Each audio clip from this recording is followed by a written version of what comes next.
Okay, good evening, everyone, and welcome to the City of Frankfort State of the City Address. I'm Mary Judy Sheets, and I'm honored to stand before you tonight. We're going to talk about accomplishments and our goals and different things that are going on in the City of Frankfort. But if you would please rise and join me in the Pledge of Allegiance. I pledge allegiance to the flag of the United States of America and to the republic for which it stands, one nation, under God, indivisible, with liberty and justice for all. Thank you. Okay, we're going to start out this evening with recognizing our elected officials. First of all, Carol Bartley, our clerk treasurer.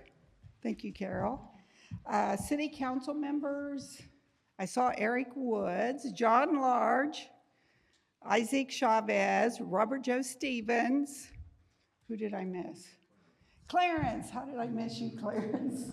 Did I get everyone? Thank you so much for being here this evening.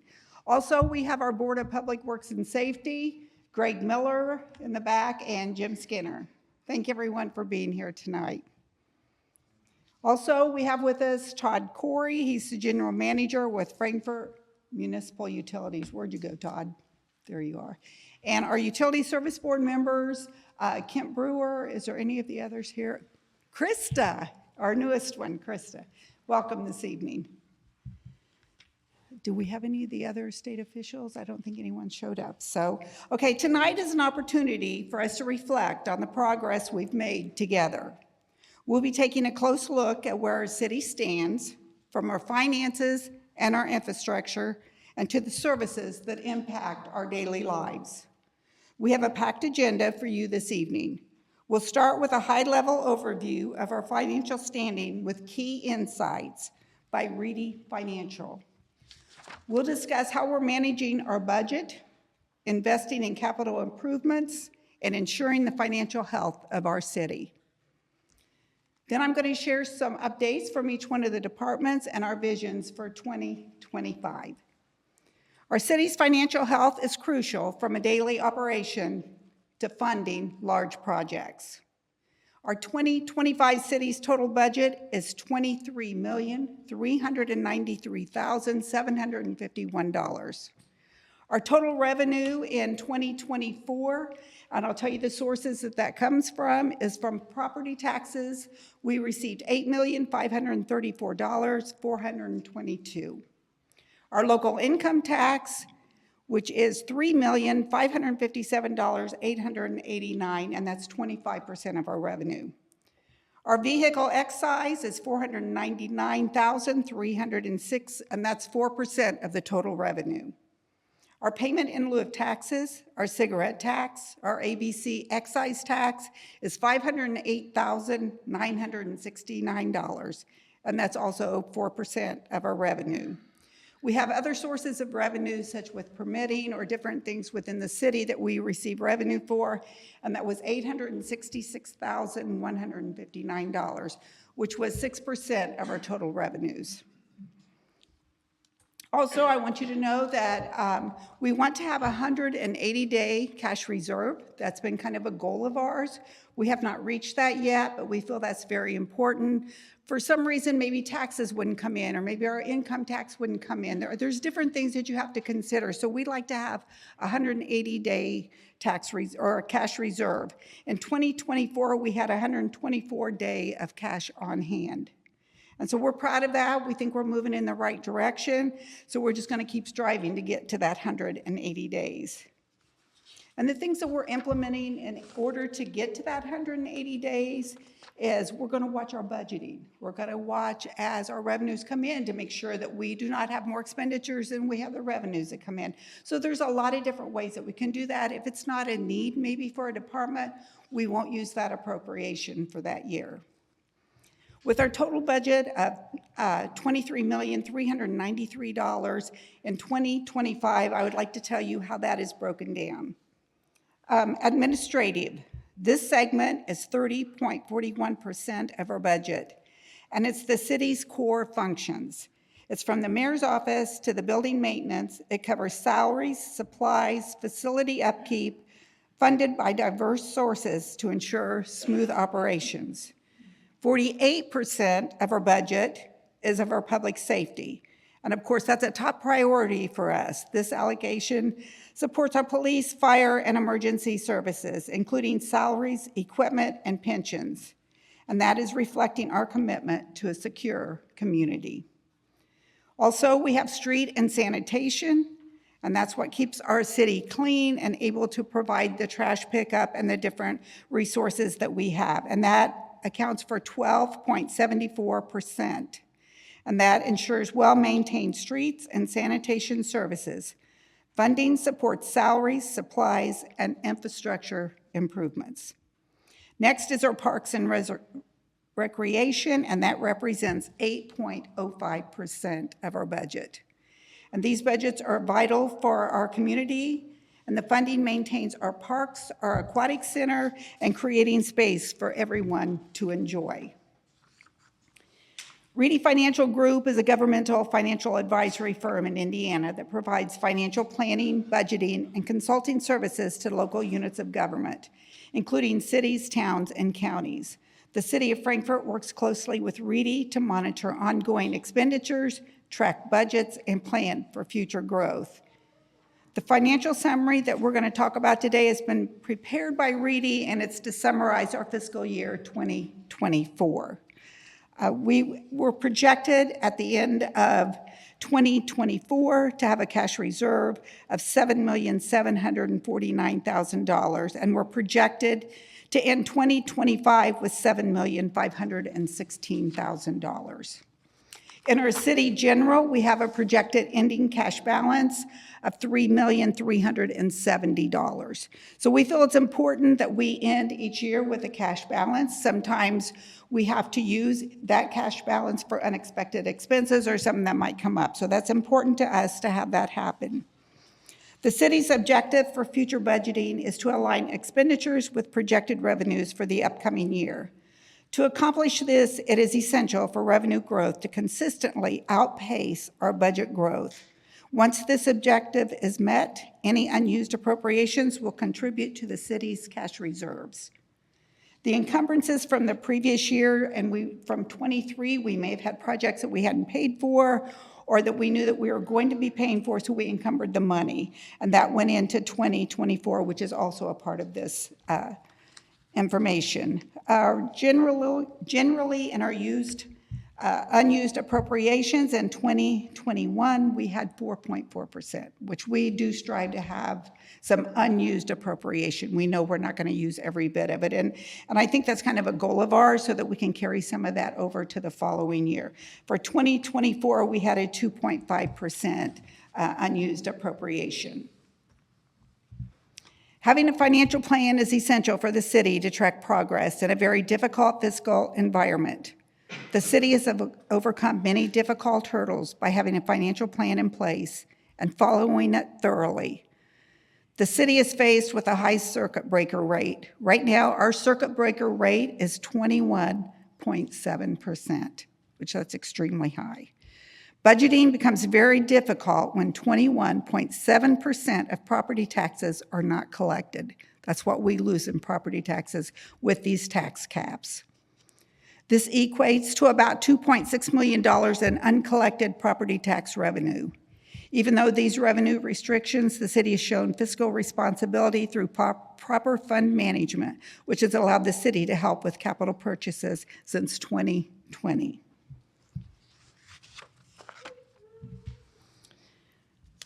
Our total city ending cash that we're hoping, this includes utilities. This is city and utilities. Our projected ending cash balance is $44,033,000 for 2025. That includes city funds along with our utilities.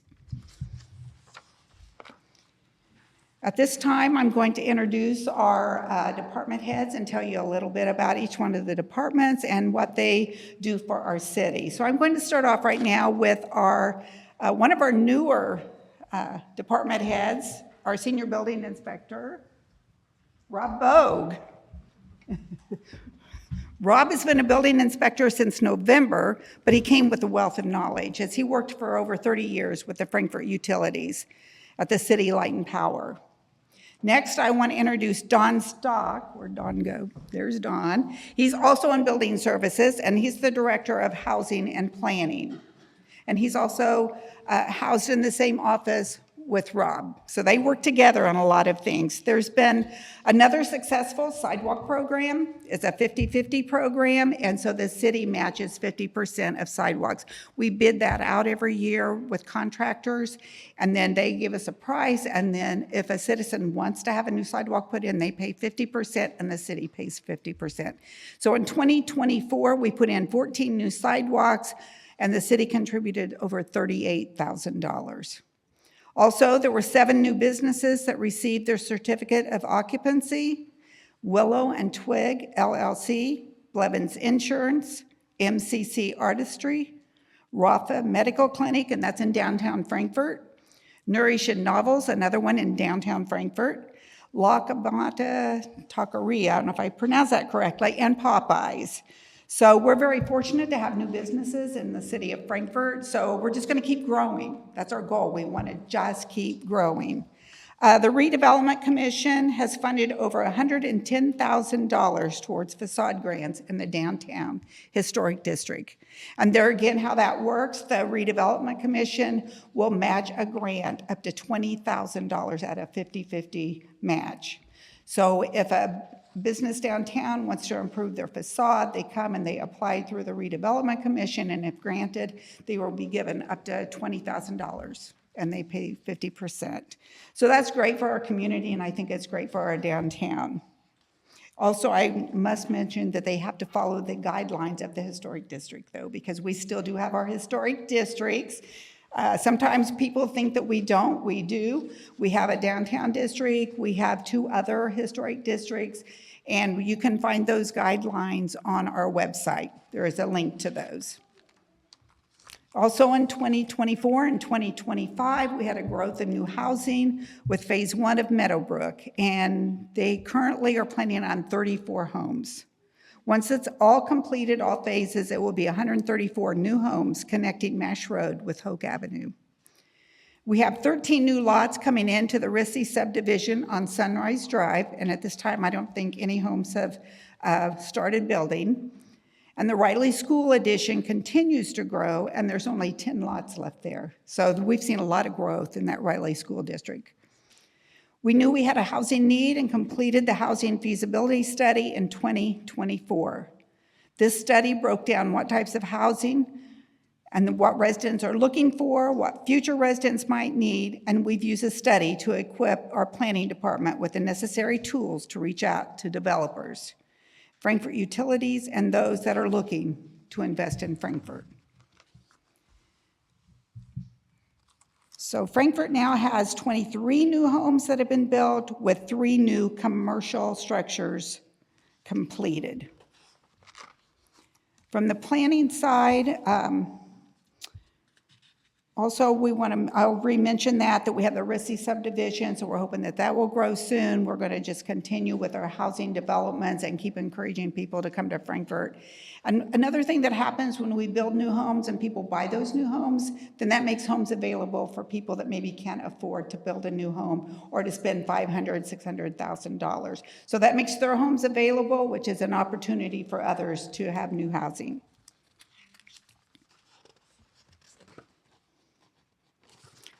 Next, I want to talk about the Community Development Director, and that's Kimberly Black. And I don't know what I would do without Kimberly Black. She keeps me in line, don't you? You try. She makes sure the city continues to push out information to our businesses, industrial park, and residents.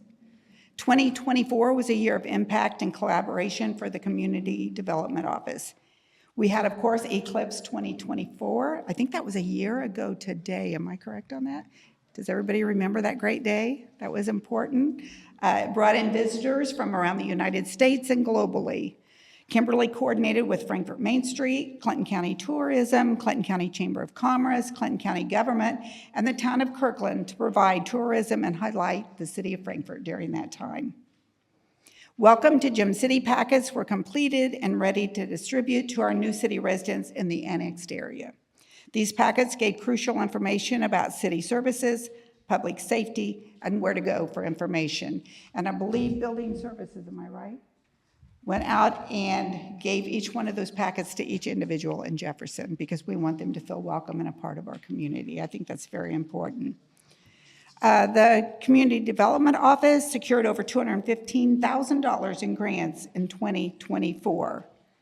And grants are so important. That's how the city's able to do things maybe we wouldn't be able to do otherwise. I mean, you get a 50-50 grant, a 90-10 grant, that makes us capable of doing things that otherwise we would not have the funding to do. And those grants are out there for a reason, so it might as well be the city of Frankfort that gets those. That's what I like to see, is city of Frankfort getting those grants, which really helps us. So the community side of this, the involvement, we fundraised over $32,000 for community events at Prairie Creek Park. Coordinated the Raíces Festival with local organizations, including the Frankfort Parks Department. Collaborated with the United Way for Clinton County and the City of Frankfort Human Resources, and the City of Frankfort employees raised $39,794. I'm pretty proud of our employees. That's amazing.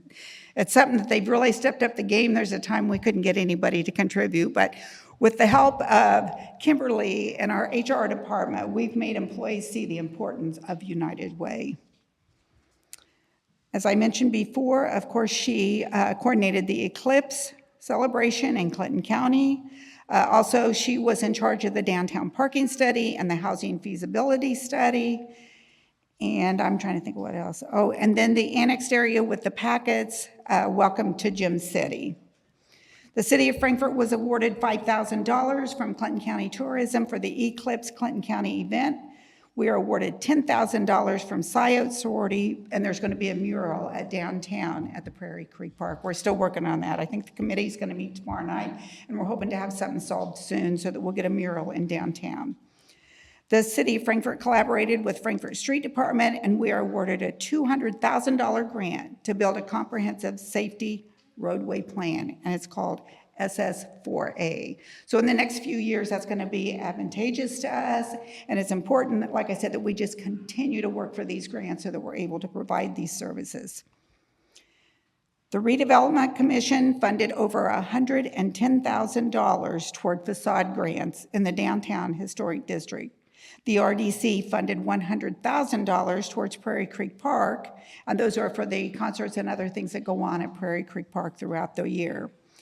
They helped fund $51,000 for a new parking lot near Veterans Park. Has anybody noticed the new parking lot? Much needed. We needed more parking downtown, and the Redevelopment Commission was willing to fund that for us.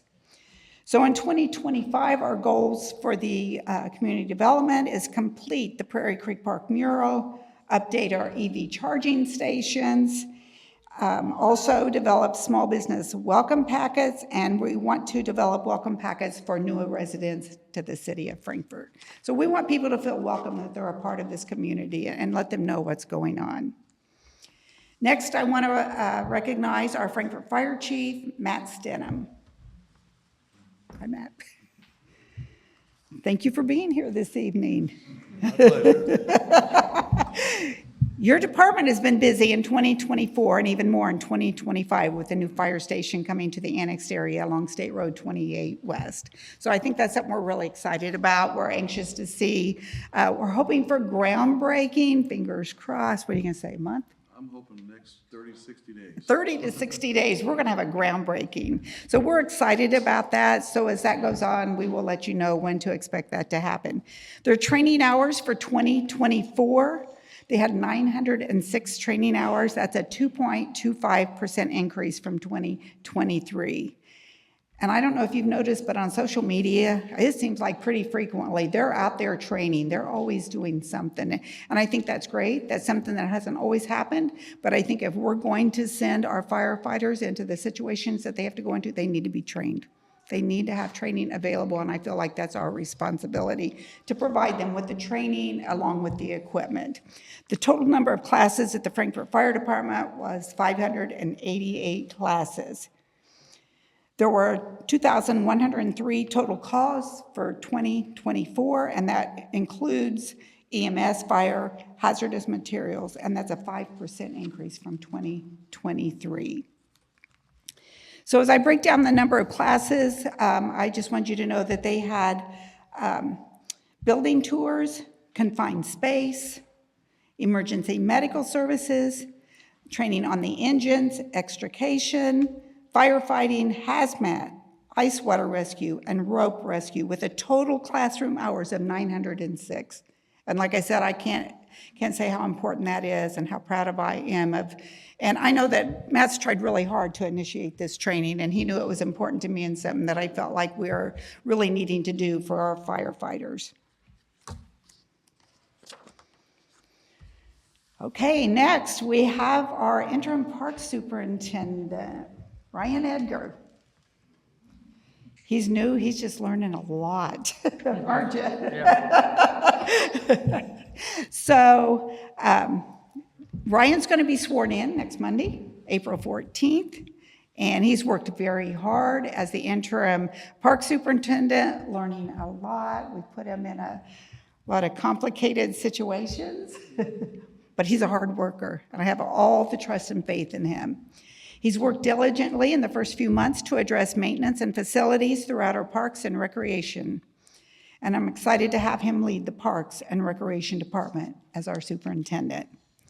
For 2024, maintenance at the parks were as follows. We put 5 new roofs on TPA park buildings: the park office, the bandstand, the rock house, the garage, and the log cabin.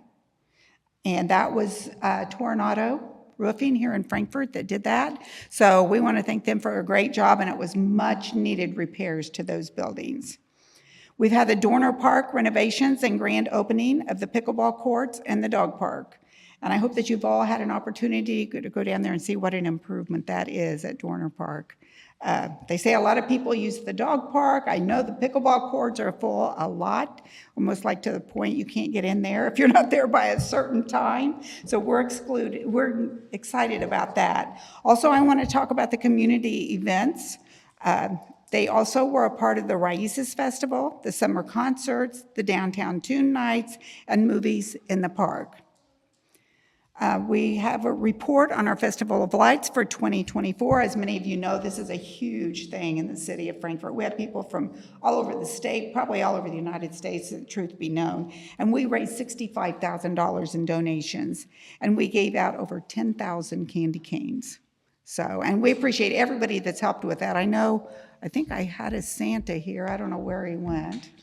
Santa was here, and he's one of them that volunteers every year for us, and a lot of people do. They volunteer to be Santa or Mrs. Claus or whatever help that we need, and we really appreciate that. We're excited to open season 3 for the new Sapphire Bay. They brought in over $108,000 in 2024, which that's significantly more than from when we had the pool. We were lucky to hit 20,000. So we're pretty excited about that. So they're going to be opening Memorial Day weekend through Labor Day. In March, we kicked off the annual Daffodil Planting Project at Dorner Park with over 500 bulbs generously donated by the George Dorner Fund. And I don't know if any of you know this, but George Dorner has contributed a great amount of money to make Dorner Park improvements for us, and that's how we're able to do those improvements, and I'm very thankful for that. And that he wants to give back to his hometown. I think that's amazing that he does that. Also, our Easter egg hunt had an attendance of 300 to 500 children, and we had a total of 8,000 eggs. And we're getting ready to do that again. So everybody look out for the information, and we hope to see you at the Easter egg hunt. In May, we kicked off the 2024 Prairie Creek Park Concert Series and celebrated great attendance with about 800 to 1,000 people at each concert.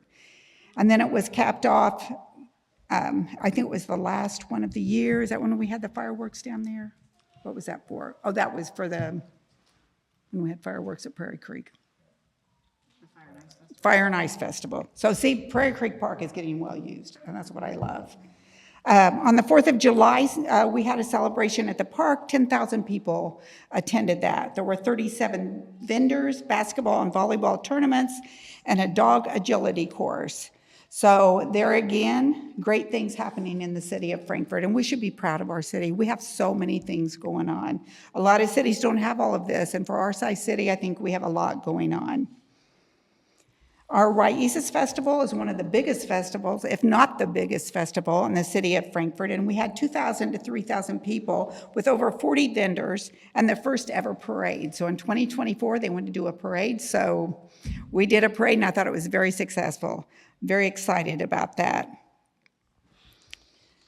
Also, we finished off the year, which we talked about, finished off the year with, of course, the lights in the park, so let's keep those lights going. I mean, we are growing every year with the Christmas decorations. A lot of work goes into that. That's a lot of hard work, not only preparing for that, but also after it's over, somebody's got to take all that down and replace lights, and they work really, really hard. Next, I want to introduce our police chief, Scott Shoemaker. Hi, Scott. Thank you. Thank you. Okay, so our police chief has been working really hard for the last 20 months.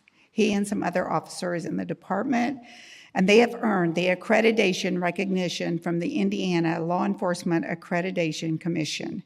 Fewer than 5% of law enforcement agencies in the state are accredited. So that's amazing. That is amazing. And they've worked hard, didn't you, Scott? You worked really hard, and we are proud of you.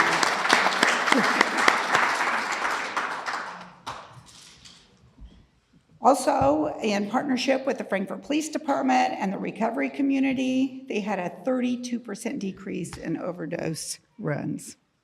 I love that. I love it. I love it. And a 26% decrease in drug violations. Is that not amazing?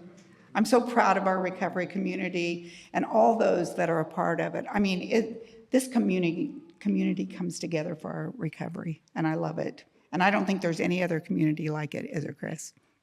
I keep hearing that from those in recovery. They're like, we're in Frankfort for a reason because we couldn't get this from any other community, so let's be proud. Frankfort started patrolling the new annexed area on August 30th, and they added 5 miles along State Road 28 and 1 mile on I-65. They also have received a grant from the Department of Justice COPS program for $250,000 that allowed the hire of 2 new officers. So as you can see, they've worked hard to get help, on programs. They have enforcement that they can do. They also have the new officers. So that's really important as we budget and as we need these funds in order to have a great police department. Training hours for 2024, they had 8,083. The average officer received 218 hours of training. Some statistics for the police department, we had 0 homicides. We had 7 rapes, and that's down 30%. Robbery, we had 3, and that's down 25%. Assault, we had 199, and that's down 12%. Burglary, 23, and that's down 43%. Larceny theft, 143, and that's down 32%. Vehicle theft, 12, and that's down 64%. So is that not amazing? That tells you the type of community that we live in. We live in a safe community. I have to say we live in, I would walk anytime, day or night, in the city of Frankfort and feel safe. And I think that says a lot for our community. Scott had a quote that he wanted me to read, and he said, "I am so proud of the work done each and every day by the employees of the Frankfort Police Department. This report is a data-driven testament to the dedication of our employees to keep Frankfort safe." One thing that I do want to mention real quickly is they do have 8 instructors, so they have a lot of different officers that are trained and instructors in different areas, so that's important. Another thing that they've added is the drone unit, and they have added 6 officers and their CSI officer to this unit. So that has been a very important piece of equipment, and I think it has proven to be very beneficial to the police department. Last but not least, Brian Kilman. He's the interim street superintendent. And I'm going to be swearing him in on Monday, April 14th. He assumed the role of superintendent at the beginning of 2025. He has many years of dedicated service to this department. His extensive experience provides him with valuable knowledge and innovative ideas that will be instrumental in advancing our city's infrastructure and roadways. The CCMG grant, along with the city, was able to do $700,000 worth of paving with a total of 3 miles of roadway. We also have what we call a PASER rating service, or PASER rating, the way that we grade our roads. Some people think we just go out and pick who has every road that we want to. That's not the way we do it. We have a PASER, I can't get that out, PASER rating service that comes in, and they actually say what grade each one of our roads are, correct? And so we try to get the ones, which ones do you pick first? You pick the lower? Yes, 10 So- is basically just paved. Yeah, so we make sure so we don't get the same roads over and over again, that we're actually looking at the roads that need that paving done. So people sometimes just think we go and pick our favorite people or maybe an elected official or somebody, but that's not the way it works. Also, as I mentioned earlier, we did receive the SS4A, Safer Streets for All grant for $200,000. Training for the street department, they've had 811 training, CDL simulator training through LTAP at Purdue, bucket truck training, and chainsaw training. So I think that's important to know as well, that we are making sure they have not only the equipment they need, but the training as they go out and use this equipment, because we want all of our employees to be safe, and we want to take good care of them.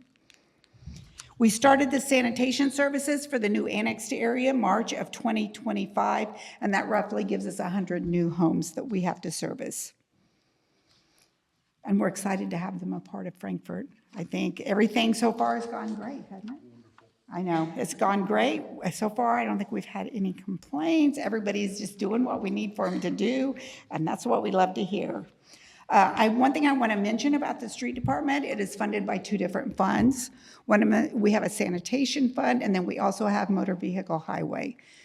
The sanitation funds are that monthly fee that you pay on your electric bill for services. So with that, you get your trash pickup, you get recycling. Also, you can have your branches, your limbs, those type of things picked up. You can either have other items picked up, or you can take them out to the street department. So it is totally self-funded. That is our salary, our equipment, their insurance, their PERF, their FICA, anything to do with sanitation is totally self-funded. That is not property taxes or any other tax that takes care of that. So I think it's important to mention that.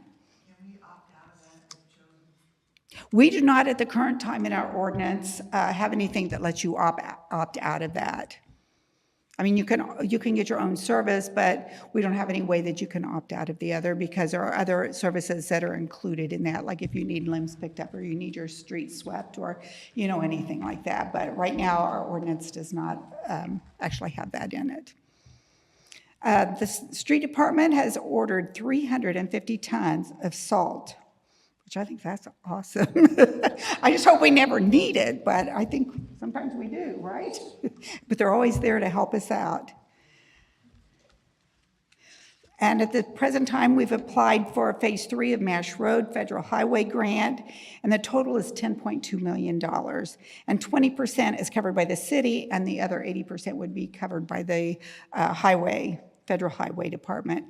So we're hoping, we've tried this 2 times before, we're going to try it again. We're not going to give up. Those dollars are out there, and we're going to keep trying. We're going to get that 3rd phase of Mash Road taken care of. That's so important for the safety of our citizens. I think it's something that's very much needed.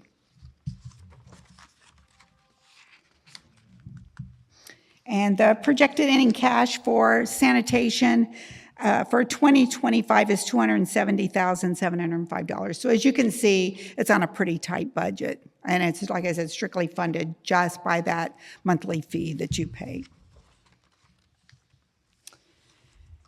I encourage you to connect with each one of us, my department heads. You have questions for them or anything else that you would like to ask about the community.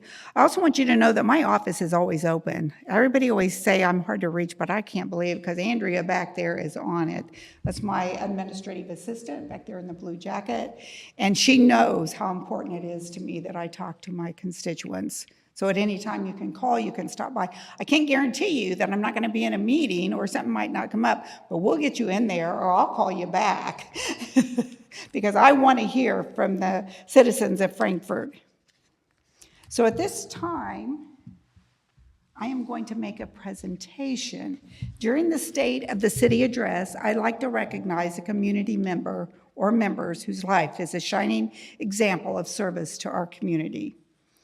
The Diamond of Excellence Award is designed to inspire others to make a difference in Frankfort through volunteering, championing community engagement, and supporting local organizations and businesses. This year's recipients are no different, and I received a letter that I would like to share with you. And I think it just so tells who they are. It was perfectly said. I'm ready to share a summary of the remarkable contributions made by Brady and Tabitha Posey, who have been an outstanding force in the Frankfort community. Through countless fundraisers and selfless acts of service, Brady and Tabby have truly embodied the spirit of Christ's love and demonstrated what it means to be a loving neighbor. The Poseys have dedicated significant time, energy, and personal resources to organizing and leading numerous fundraisers that benefit those in need within our community. From raising funds for community events and organizations, supporting individuals facing personal and medical hardships, to coordinating our local Red Cross blood drive. They have consistently shown a deep care for others. Their efforts have not only improved lives, but saved them. What sets the Poseys apart is not only their commitment to charity, but the genuine love they exhibit toward everyone they encounter. Whether through volunteering, offering a helping hand, or simply being present during difficult times. They have consistently lived out the message of Christ by loving their neighbors in both word and deed. Their actions speak volumes above what it means to serve with humility, kindness, and compassion. They have become a true example of what it means to love one's community. They not only offer material support, but also foster a sense of belonging and unity, uplifting the spirits of all who are fortunate enough to cross their path. Their ability to connect with others, offer encouragement, and give selflessly serves as an inspiration to all. In a world that often focuses on individual achievement, they have set a shining example of the power of community and the importance of loving one another as Christ has loved us. Their legacy of kindness and service is a testimony to the impact one family can have in making the world a better, more compassionate place. For that, I am honored to not only be their pastor, but to be their friend. Sincerely, Pastor Mark Sanders. And this just so describes who they are. You want to talk about the hands and feet of Jesus in our community? They're the example. Look at them. They're amazing people and what all they do for our community. And each one of us, I wish, could do that same thing, could just realize the importance of that. And just as you take each day, as you get up each morning, I hope you recognize how important it is to treat people with kindness and to care. That's what Jesus has asked us to do. He has asked us to love others and to be his hands and his feet. So, Brady and Tabitha, would you come up as I present you this?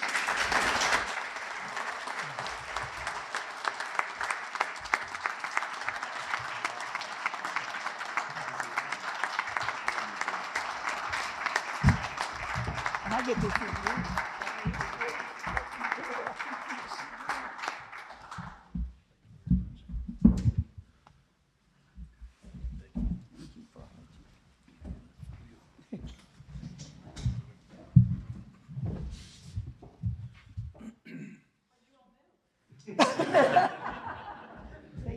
Thank you so much.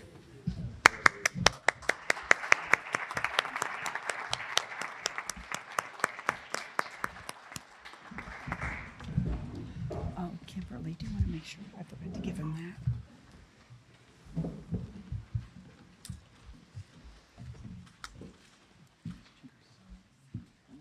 Thank you again.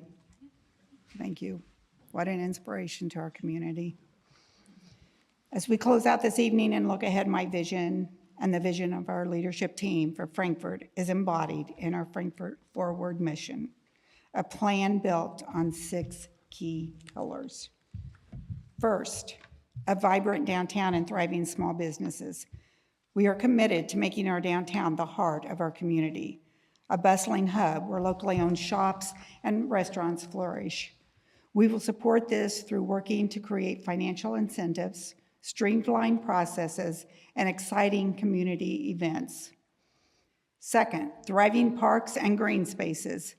We believe in creating beautiful, accessible spaces for everyone to enjoy. This means a higher level of regular maintenance, enhanced landscaping, and active community engagement in the park's planning and design. Third, a welcoming atmosphere for annexed homes and landowners. We want every new resident to feel at home. We'll achieve this with improved signage, gateway beautification, targeted promotional campaigns, and the use of technology to guide and inform. Fourth, clean neighborhoods and quality housing. We are dedicated to ensuring safe, market-rate housing for all. This includes revitalizing existing homes, enforcing codes, encouraging infill and mixed-income development, and investing in public transportation. Fifth, accessible mental health and healthcare resources. We recognize the importance of mental health being and are committed to expanding access to care. This means championing crisis intervention training, supporting recovery initiatives, and working to bring a community mental health center back to Frankfort. And finally, continued collaboration with the city, county, and economic development partners. We know that strong partnerships are essential for success.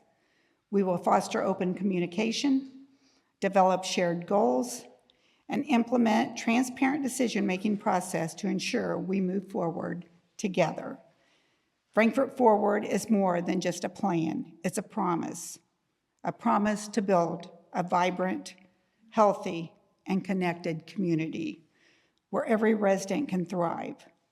I am confident that together we will realize this vision and create a brighter future for Frankfort. Before closing this evening, I'll be making an announcement. This is something that's not easy to do, something that I've put a lot of thought in. I've done a lot of research and put a lot of effort into making this decision, but it's a decision that I feel like at this time it's got to be made. As many of you know, there's been ongoing concerns at the TPA Park and Aviary.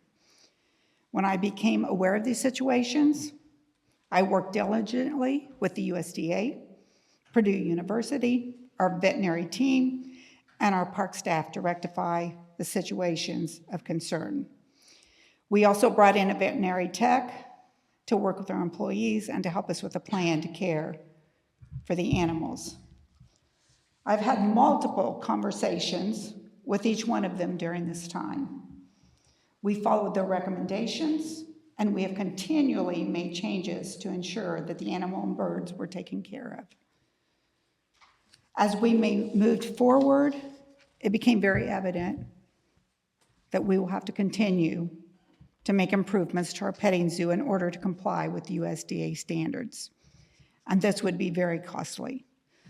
Such costs are the covering over the petting zoo. They wanted us to enclose the whole petting zoo, the aviary, and not even let people in that area of the park. I mean, these are costly changes that the USDA has recommended that we make.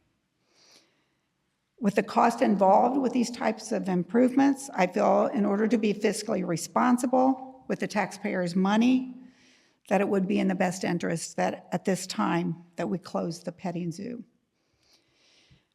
This is going to be a process. It's going to happen over the next probably few months because we have animals that we need to rehome. We have to make sure that we follow all the USDA guidelines. We want to make sure that they're in a safe and healthy environment. And like I said, this isn't something that I wanted to do. I just felt like it was probably something that we had to do as a city right now. I don't know how you feel, but I can tell you how I feel. I have had the USDA multiple times talk to me, and I don't know that at this point we can make them happy. It's been one issue right after the other. We fix something and then something else goes wrong, and we fix something else. You know, we also have outside sources that have become involved, you know, animal activists, those type things, that they want our zoo shut down, and they're going to do what they have to do. And we have one person that is very strong about this and has filed lawsuits against cities. There's been 23 lawsuits that this person has initiated. I don't think that's what we want for the city of Frankfort. We don't have the money to do that, nor do we want that for our city. Those animals have some age on them. We know that, you know, they're going to take extra care. USDA has mentioned, you know, we'll have a daily veterinary check. There again, that comes with a cost. We don't have that kind of money in the budget. So we're probably talking a couple of hundreds of thousands of dollars at least to put that zoo where they would want that to be. We're going to look at the aviary. We're going to keep it open for a while. We're going to reduce the number of birds in the aviary and see where we go from there, if that's something that we're going to be able to continue with. But like I said, I'm sad to have to say that tonight, that this is something that we have to do, but I feel like at this point we have no choice. And I know there's going to be some people upset with me because we are closing it, and there's going to be people upset that we didn't close it. I mean, I've heard the comments, I've heard all the things, but I have to make this decision that I feel is right, and I think this is right for the city of Frankfort. And I'm open for suggestions if anybody has any. If there's anything that you'd like to see moving forward, I'm always open. Also, I'm going to make the recommendation to the Board of Public Works at our next meeting on Monday night, because it will have to be a decision by the Board of Works to close the petting zoo, and then also look at long-term for the aviary as to what we're going to do to see if it's viable and sustainable in the future. But like I said, I'm always open for any questions, any concerns, anything that you have. You can call my office. You can make an appointment with me. I will return your call. You can come to the office. I just feel like this is something that we have to do at this time. You know, as I look at this evening and we honored Tabitha and Brady, what a shining example for our community. Let's all be that. Let's all go out and be that shining example. Let's be the hands and feet of Jesus. Let's love one another. Let's care about one another. Negativity is getting us nowhere in this community. It's not just me. It's not my team. It's not the elected officials. It's you. It's the citizens of Frankfort. If you want a good community, if you want a community to be proud of, then when you get up in the morning, think about what can I do today to better my community, to better the living in this city. And I'm, like I said, I'm always open for suggestions. I can't think of it all on my own. I wish I could. I've had many sleepless nights trying to figure out how I can do that, and I still haven't figured that one out. But I want you to know that I love this community. It's very important to me. This was a tough decision. I didn't want to have to make it, but I also don't want to see the city to continue to go down and to continue to tear this community apart. I think it's time that we step up and we make a decision on what direction we're going. So my department heads will be here with me when we dismiss, and I offer them to you to talk to if you have any concerns, questions, or anytime. If you think of something tomorrow, next week, next month, call the departments, ask them what they can do to help you or what your concern is. So thank you all for coming tonight. God bless you. Have a safe trip home, and I love you all. Thank you.